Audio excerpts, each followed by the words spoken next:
అడుగుతున్నారంటే, రాత్రింబవళ్ళు పనిచేస్తారంటే ఒకే ఒక్క మాట ఆయనని చిన్నతనంలో కదిలించింది. వాళ్ళ అమ్మగారు పిలిచి చిన్నప్పుడు కూర్చోపెట్టి పంది కథ ఒకటి చెప్పారు. ఒరేయ్, ఒక వ్యక్తికి ఒక పొలం ఉండేదిరా. ఆ పొలంలో ఆ వ్యక్తి యజమాని దగ్గర ఒక నక్క ఒక పంది ఉండేవిరా. ప్రతిరోజు ఈ నక్క పంది అతనితో పాటే వెళ్ళేవి. పంది చాలా కష్టపడి పనిచేసేది. మధ్యాహ్నం యజమాని ఇంటికి భోజనానికి వెళ్ళేటప్పుడు ఆ పంది శుభ్రంగా నీళ్లలో స్నానం చేసి వెళ్ళేది. నక్క అప్పటి వరకు పొలం ఒడ్డున కూర్చుని భోజనానికి వెళ్ళేటప్పుడు మాత్రం మట్టిలో పొర్లి వెళ్ళేది. ఎంత మట్టి పట్టిందో ఎంత కష్టపడిందో అనుకొని నక్కకు అన్నం ఎక్కువ పెట్టి పందికి తక్కువ పెట్టేవారు. కానీ కొన్నాళ్ళు పోయిన తరువాత పంది ఎంత కష్టపడిందో తెలుసుకున్నటువంటి ఆ యజమాని నక్క నడ్డి విరగొట్టి పందిని నెత్తి మీద పెట్టుకున్నాడరా. పందిలా కష్టపడి బ్రతకడం నేర్చుకోరా అని చిన్నతనంలో వాళ్ళ అమ్మగారు చెప్పినటువంటి ఒక్క మాట నారా చంద్రబాబు నాయుడు గారిని ఇవాళ అంత కష్టపడి పనిచేసేటటువంటి ముఖ్యమంత్రిగా తయారు చేసింది. ఆంధ్రదేశంలో పుట్టినటువంటి మహితాత్ముల యొక్క జీవితాల గురించి వారానికి ఒక్కసారి పాఠశాలలకి వెళ్ళి ఎవరో ఒక పెద్దలు వాళ్ళ జీవితాలని స్ఫూర్తిగా పిల్లలకి అందించకపోతే తల్లిదండ్రులు ఆ పుస్తకాలు చదివి ఇంటికి తీసుకొచ్చి పెట్టి పిల్లలతో మాట్లాడుతున్నప్పుడు అటువంటి విషయాల గురించి అందించకపోతే ప్రసార మాధ్యమాలలో అటువంటి మహాపురుషుల యొక్క జీవిత వృత్తాంతాలు ఒక్క అరగంటైనా ప్రసారం కాకపోతే ఎలా పిల్లలు స్ఫూర్తిని పొందుతారు, ఎలా క్రమశిక్షణ ఏర్పడుతుంది? కాబట్టి నేను మీ అందరికీ మనవి చేసేది ఒక్కటే, ఏదో నన్ను ఇక్కడ కూర్చోపెట్టారు కదా అని నేను మాట్లాడటం లేదు. పరమ ఆర్తితో నేను మీకు మనవి చేస్తున్నాను. హాయిగా డాక్టర్ చదువుకొని లబ్ధప్రతిష్ఠుడై ఆయన చెయ్యేస్తే సుఖంగా అందరికీ జబ్బులు తగ్గుతాయంటే కోట్లు సంపాదించుకొని కడుపులో చల్ల కదలకుండా ఏసీ రూమ్లో పడుకోవలసినటువంటి వ్యక్తి కడుపులో చెయ్యి పెట్టి కెలికితే ఎలా ఉంటుందో అలా తెల్లవారితే అనవసరంగా విమర్శలు పొందవలసినటువంటి రాజకీయ రంగంలోకి ప్రవేశించి ఆటు పోటు ఎదుర్కొని నిలబడబట్టి కదా ఇవాళ నవ్యాంధ్రప్రదేశ్కి శాసనసభాపతిగా మీ నియోజకవర్గం నుంచి ఎన్నికైనటువంటి ఆ కొడెల శివప్రసాదరావు గారు ఆ స్థానానికి చేరుకొని తన స్థానంలో ఉన్నటువంటి బలం చేత ఊరి మీద ప్రేమతో ఇన్ని కార్యక్రమాలు సాధించగలిగారు. ఇప్పటికిప్పుడు ముఖ్యమంత్రి గారు 300 పడకల ఆసుపత్రిని మీకు మంజూరు చేసిన, కాకినాడలో ఉన్నటువంటి జవహర్లాల్ నెహ్రూ టెక్నాలజికల్ యూనివర్సిటీ పనిపని ఇక్కడ ఇంజనీరింగ్ కాలేజీ పెట్టడానికి అంగీకరించిన, అంత కష్టపడి గవర్నర్ని వెంకయ్యనాయుడు గారిని కేంద్ర గ్రామీణాభివృద్ధి శాఖ మాత్యుల్ని అలాగే ముఖ్యమంత్రిని తీసుకొచ్చి నియోజకవర్గ అభివృద్ధికి కంకణం కట్టుకోబట్టి కదూ. మరి మంచిని చూడటం చేత కాకపోతే పెద్దల యొక్క జీవితాల గురించి మాట్లాడకపోతే మన ఇంట్లో మన పిల్లల దగ్గర ఒకరోజు ఘంటసాల వెంకటేశ్వరరావు గారి గురించి, ఒకరోజు టంగుటూరి ప్రకాశం పంతులు గారి గురించి, ఒకరోజు ఆర్థర్ కాటన్ గురించి, ఇటువంటి మహాత్ముల గురించి తల్లిదండ్రులే మాట్లాడకపోతే, ఇంట్లో వాళ్ళకి సంబంధించినటువంటి జీవిత చరిత్రల పుస్తకాలు లేకపోతే శీల వైభవం కలిగిన పిల్లలు రమ్మంటే ఎక్కడి నుంచి వస్తారు? ఈ ఆంధ్రదేశం బహుముఖ ప్రజ్ఞాశాలురైన ఎంతమందికో పుట్టునిల్లు. ఒకప్పుడు మా తూర్పుగోదావరి జిల్లాలో గన్నవరం దగ్గర ఉన్నటువంటి డొక్కా సీతమ్మ గారు ఆవిడ చేసినటువంటి అన్నదానం గురించి విని ఎక్కడో ఇంగ్లాండ్ దేశంలో ఉన్నటువంటి యువరాజు తాను పట్టాభిషేకం పొందే ముందు డొక్కా సీతమ్మ గారికి పెద్ద కుర్చీ వేసి ఆవిడికి నమస్కారం చేసి పట్టాభిషిక్తుడినవుతానని తూర్పుగోదావరి కలెక్టర్కి కబురు చేసి ఆవిడ్ని విమానంలో తీసుకురమ్మన్నారు. ఆవిడ నేను రాన్నాయినా, నాకు అటువంటి చోట్లకి వెళ్ళడం అలవాట్లేదు, విదేశీ ప్రయాణం చెయ్యనంటే డొక్కా సీతమ్మ గారి పెద్ద ఫోటో పక్కన కుర్చీలో పెట్టి ఆ రోజులలో భారతదేశాన్ని ఏలుతున్నటువంటి బ్రిటిష్ వంశానికి చెందినటువంటి యువరాజు భార్యతో కలిసి డొక్కా సీతమ్మ గారి కాళ్ళకి నమస్కారం పెట్టి పట్టాభిషేకం పొందాడు. అంటే ఈ రాష్ట్రంలో పుట్టినటువంటి వ్యక్తులు ఎంతంత గొప్ప గొప్ప స్థాయికి వెళ్ళారో, ఎంతంత మహాత్ములు పుట్టారో, కవిత్వంలో కానీ, సంగీతంలో కానీ, లేకపోతే లలిత కళలలో కానీ, ఎన్నిటిలో ఎంతమంది విద్వాంసులో ఏది ఇవాళ వాళ్ళ చరిత్రలన్నీ మరుగున పడిపోతున్నాయి.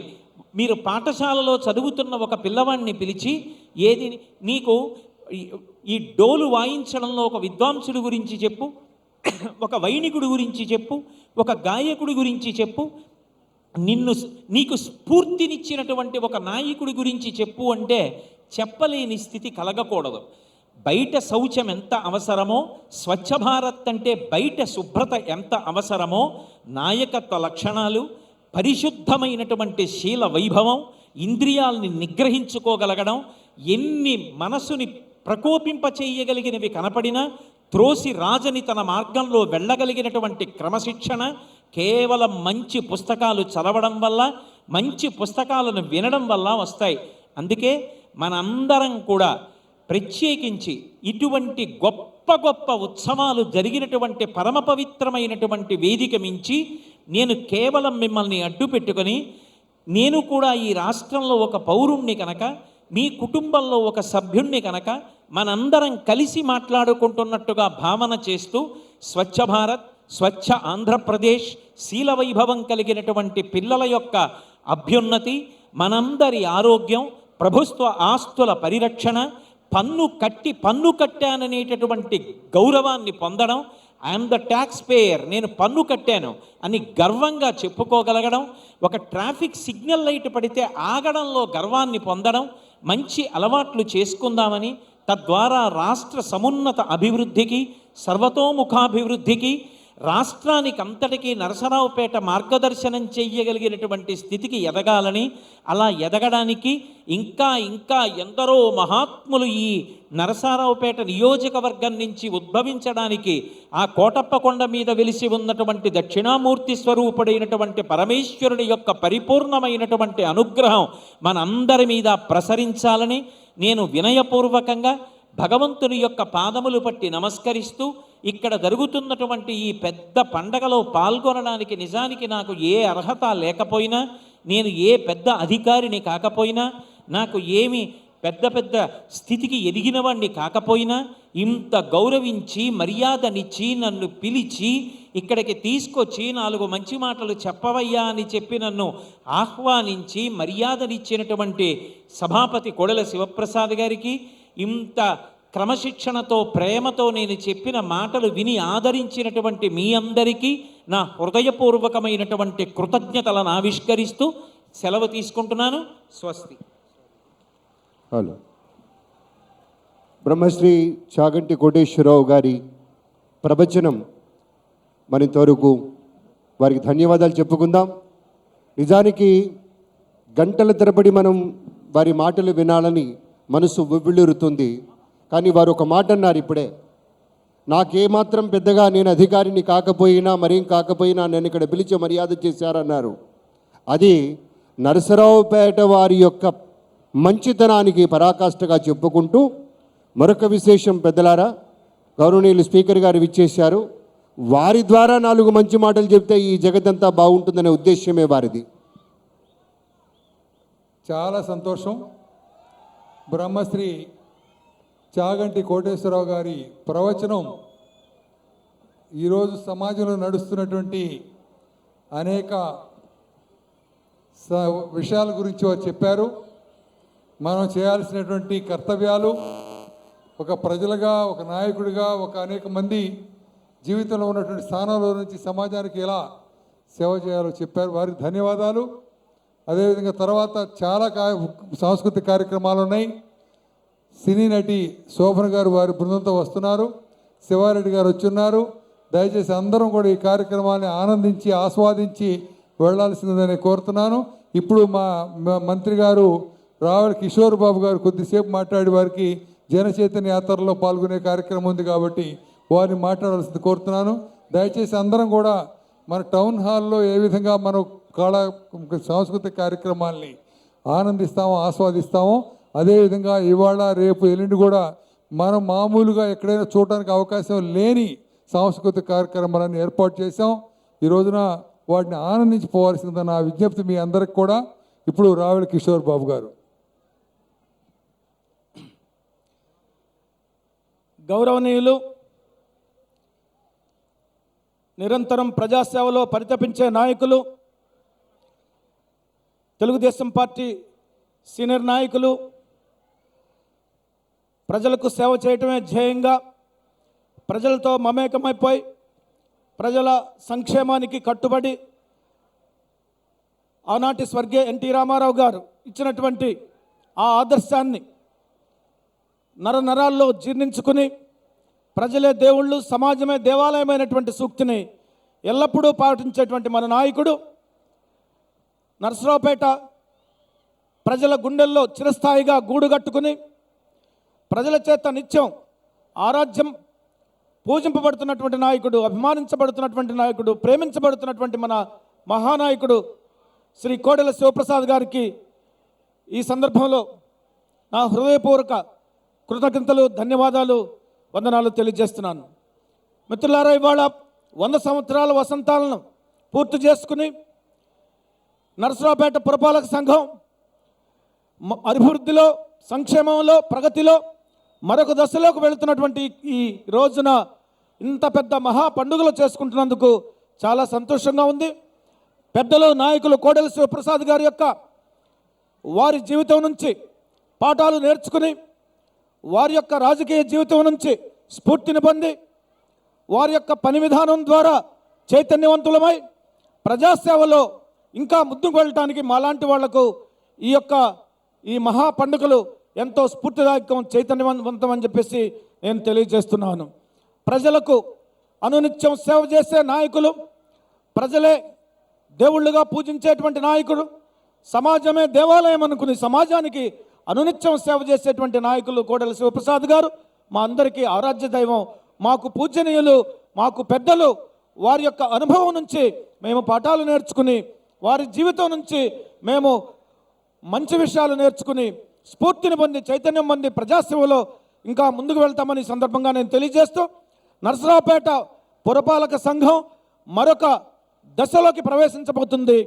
అది ఆ దశలో ఇంకా ఈ మహానగరంగా ఈ పురపాలక సంఘం వర్ధిల్లాలని, నరసరావుపేట ఇక్కడ ఇంకా మరిన్ని ప్రభుత్వానికి సంబంధించినటువంటి కార్యాలయాలు కానీ, ప్రజాసేవకు సంబంధించినటువంటి కేంద్రాలు కానీ, విద్యాలయాలు కానీ, హాస్పిటల్స్ కానీ, లేదు పోలీస్ హెడ్ క్వార్టర్స్ కానీ, ఇంకా అనేక కేంద్ర రాష్ట్రానికి సంబంధించినటువంటి కార్యకలాపాలకు సంబంధించినటువంటి, ప్రభుత్వానికి సంబంధించినటువంటి కార్యాలయాలు, ప్రజలకు సేవ చేసేటువంటి సంస్థలు ఇంకా రావాలని చెప్పేసి కోరుకుంటూ, వారికి మరొకసారి మనస్ఫూర్తిగా నా నిండు కృతజ్ఞతలు, ధన్యవాదాలు తెలియజేసుకుంటూ సెలవు తీసుకుంటున్నాను. జై జన్మభూమి, జై చంద్రబాబు నాయుడు గారు, జోహార్ ఎన్టీఆర్. మా రావెల కిషోర్ బాబు గారు ఒక మంత్రివర్యులే కాదు, ఒక రాజకీయ నాయకుడే కాదు, ఒక సామాజిక కార్యకర్త. వారి యొక్క బాధ్యతల్ని ప్రజల సేవ కోసం, సామాజిక మార్పుల కోసం, సామాజిక వర్గ ప్రయోజనాల కోసం ఖర్చు పెడుతున్నటువంటి వారు రావడం చాలా సంతోషం.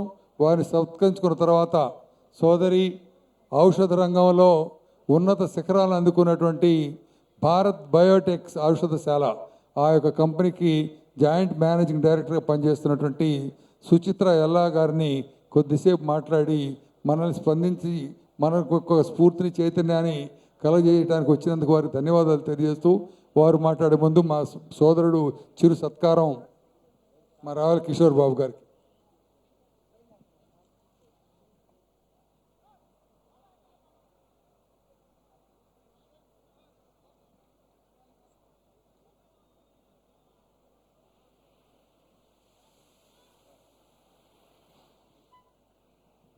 ఇప్పుడు శ్రీమతి సుచిత్ర ఎల్లా గారు.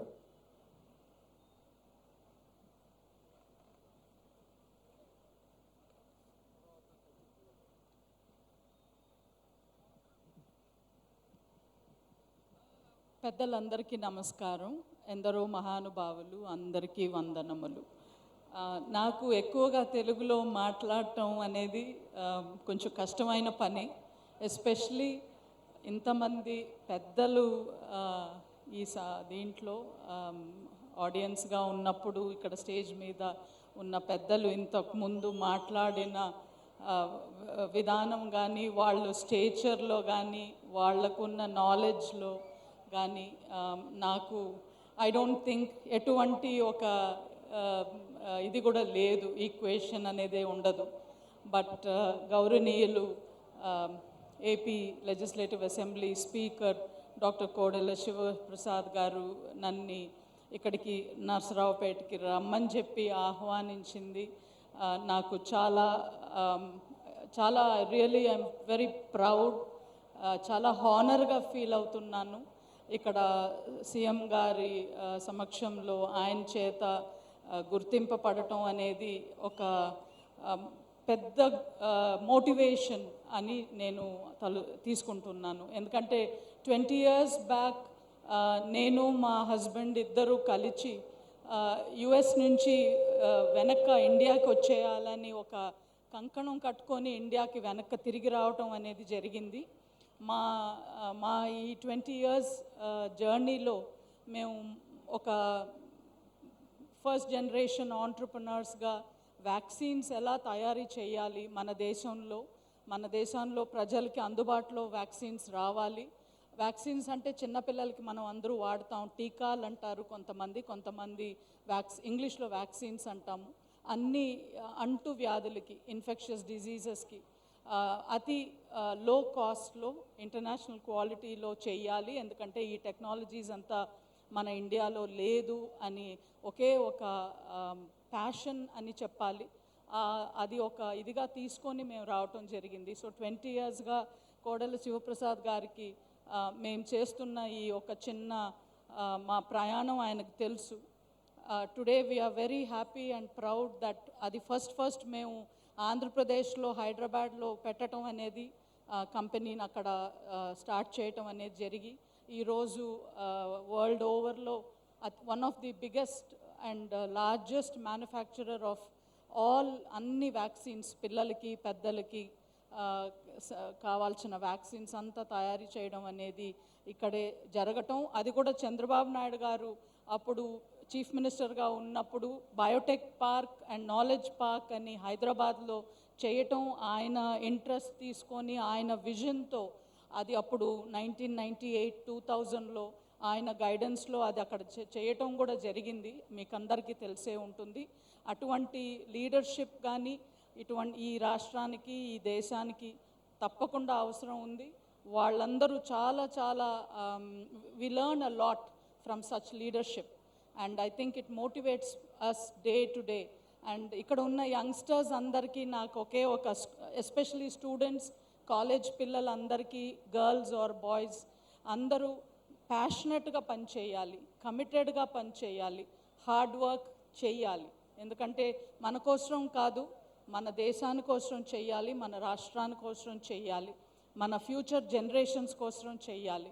వరల్డ్లో మన కంట్రీని కూడా టెక్నాలజికల్గా ఎంత స్థాయికి తీసుకువెళ్ళాలి అంటే అది ఒక ఎడ్యుకేషన్, నాలెడ్జ్ అండ్ స్కిల్స్ దాని వరకే వస్తుంది. అది అందుకనే వస్తుంది. కాబట్టి మీరందరూ యంగర్ జనరేషన్ అందరూ నాయకులు ఎంతోమంది లీడర్షిప్ని ప్రొవైడ్ చేసేటప్పుడు మనం కూడా దానికి సహకరించి దాంట్లో మనం స్ఫూర్తి తీసుకొని మన వంతు చేయాల్సిన కృషి అనేది it is our duty to our mother land అని నేను భావిస్తున్నాను. అలాగే మీరందరూ కూడా నర్సరావుపేటని ఒక మోడల్ డిస్ట్రిక్ట్ సిటీ అని మీరు కూడా అందరూ చేస్తారు అని నాకు ఒక నమ్మకం ఉంది. నేను మళ్ళా నర్సరావుపేటకి రావాలి. తప్పకుండా స్పీకర్ గారికి అదే చెప్పాను, ఆయన ఎప్పుడు రమ్మంటే నేను ఇక్కడ రావడానికి సిద్ధంగా ఉంటాను అని. మీతో పాటు నా వంతు అయింది, నేను కూడా తప్పకుండా I will be a part of this growth and be there for all of you. Thank you so much and Jai Hind. Thank you.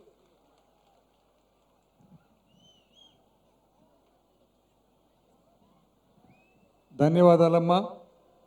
జనాభాలో సగం ఉన్నటువంటి ఆడబిడ్డలు వంటింటికో ఇంటికో పరిమితం కాకుండా చేయగలిగితే వాళ్ళు అభివృద్ధి ఆకాశమే హద్దు. కుటుంబాలే కాదు సమాజాన్ని ప్రభావితం చేయగలుగుతారంటానికి ఒక చిన్న ఉదాహరణ శ్రీమతి సుచిత్ర ఎల్లా గారు.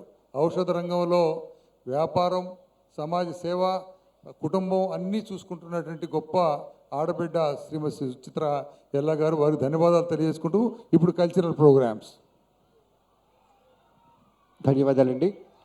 కల్చరల్ ప్రోగ్రామ్స్ కోసం చాలాసేపటి నుంచి చాలామంది ఎదురు చూస్తున్నారు.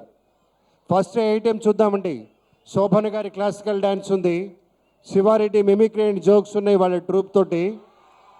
ఇవి కాకుండా నేషనల్ లెవెల్లో చాలా పాపులర్ అయినటువంటి ఆర్టిస్టులను కూడా కొంతమంది పిలుచుకున్నాం. మొదట ఏది చూద్దాం? మీకేది కావాలంటే అది. Dance program, mimicry. ఓకే, అంతమందిగా చెప్తున్నప్పుడు అర్థం కాలేదు, కానీ నాకు తెలిసిన సత్యం ఒకటి మనవి చేస్తాను. ఏంటంటే ఏ ప్రోగ్రామ్ని స్టార్ట్ చేసినా కూడా ఒక ప్రత్యేకమైనటువంటి భావన మనకు ఉంటుంది. ఎటువంటి డిస్టర్బెన్స్ లేకుండా హాయిగా ప్రోగ్రామ్స్ వెళ్ళిపోవాలంటే, ఎటువంటి విఘ్నాలు లేకుండా వెళ్ళాలంటే మొట్టమొదట గణేషుని మనం ప్రార్థన చేస్తాం, అర్చిస్తాం, ఆరాధిస్తాం. కాబట్టి ప్రిన్స్ ట్రూప్ వాళ్ళు కూడా లక్కీగా మన దగ్గర ఉన్నారు. ఇండియా టాలెంట్ రేస్లో నేషనల్ లెవెల్లో బెస్ట్ వచ్చినటువంటి ట్రూప్ ప్రిన్స్ ట్రూప్ వాళ్ళు మొట్టమొదట గణేష్ డ్యాన్స్ పెర్ఫార్మెన్స్ ఇస్తారు. దాని తర్వాత ఒక బ్రహ్మాండమైనటువంటి ఫైర్ షో ఉంటుంది ఇదే స్టేజ్ మీద. ఆ తర్వాత శివారెడ్డి గారి మిమిక్రీ ఉంటుంది, శోభన గారి డ్యాన్స్ ఉంటుంది. ఈ 4 మీకు చెప్పాను, మరో 2 స్పెషల్ ఐటమ్స్ కూడా ఉన్నాయి.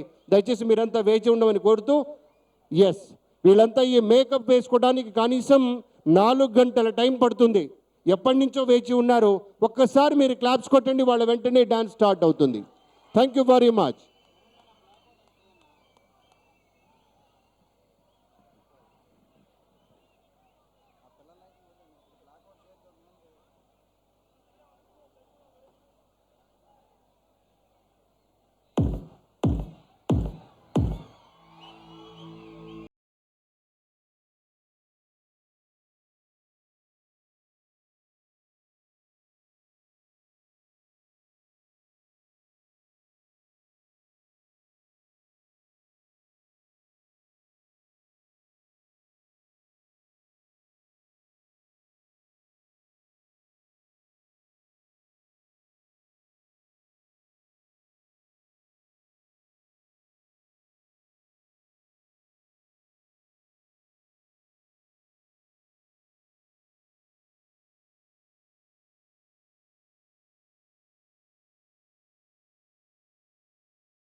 అద్భుతమైన పర్ఫార్మెన్స్ ప్రిన్స్ ట్రూప్ నుంచి.